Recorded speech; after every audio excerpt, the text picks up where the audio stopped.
Fampitam-baovao ataon'ny syndicat teto eto anivon'ny Sapanara Fananantany, ny syndicat ny inspecteur de domaine, ny syndicat ny contrôleur de domaine, ary ny syndicat ny assistant rédacteur de domaine eto Madagasikara. Fampitam-baovao tsotsotra mahakasika ny fampanantenana ataon'ny filoham-pirenena mahakasika ny famondrana lova izay tsy andao-vola amin'ny fangatahana mutation miisa raiky amin'ny 7,5 sy ray alina voray hatramin'ny janoary dia 5,707 amin'ireo dia mahakasika manokana ny famondrana lova izay tsy andao-vola totanisa voaray farany tamin'ny farany volana izy io zany. Ny atsasany milatsaka kely ny asan'ny fananantany zany amin'izao dia mahakasika an'io famondrana lova tsy andao-vola io. Marihana fa amin'ny farany taona moa zany ny farany io dia mbola manentana izay nahatongavantsika dia mbola manana nytoto-taratasy karakaraina aorian'izay. Miasa ho an'ny vahoaka ny mpiasa fananantany, marihana fa tsisy fanampiana manokana na ara-pitaovana na arak'olona tao anatin'io fa dia namita ny asany tsaka sy andava ny mpiasa fananantany. Midika izay fa tsy nitaray tanamepaka ny mpiasa fananantany nandritran'izay fa dia nanototosa atsaka ny sy andavany izay asa izay.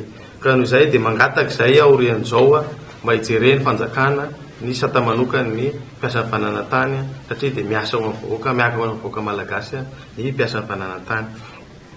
Mangataka koa ny syndicat mba hanohizana ny fanokafana birao ny Sapanara Fananantany, mandra-pahafeno ny birao manerana ny 119 district eto Madagasikara, ary manentana izay fanantonana ny Sapanara Fananantany sy fandrefesantany fa ny titre ihany no afaka miaro tanteraka ny zon'ny olona amin'ny resaka fananantany. Ny syndicat teto koa dia mangataka mba hanomezana fampitaovana ny mpiasa fananantany moyen zany satria dia sahirana ny mpiasa amin'ny fikarakarana ny atoto-taratasy eo anivon'ny Sapanara Fananantany. Tafiditra ao anatin'izany resaka solosaina sy ny sisa iarahana hitretena hijerevana ny dossier ny mpangataka.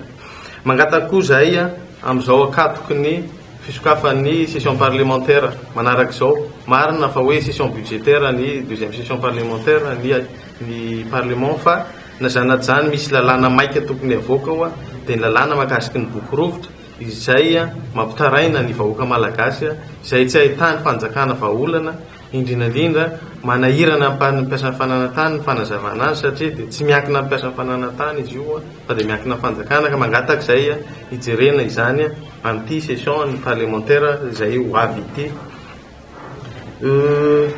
Ny fampijerena ny fampiresahana ny resaka famondran'olona affectation teo anivon'ny Sapanara Fananantany fanaizana zany dia mbola mangataka izay ary ny syndicat ny contrôleur sy ny assistant dia maniry koa mba hifampiresahana ohatr'izany ny affectation an'ireo mpiara-miasa eto anivon'ny Sapanara Fananantany.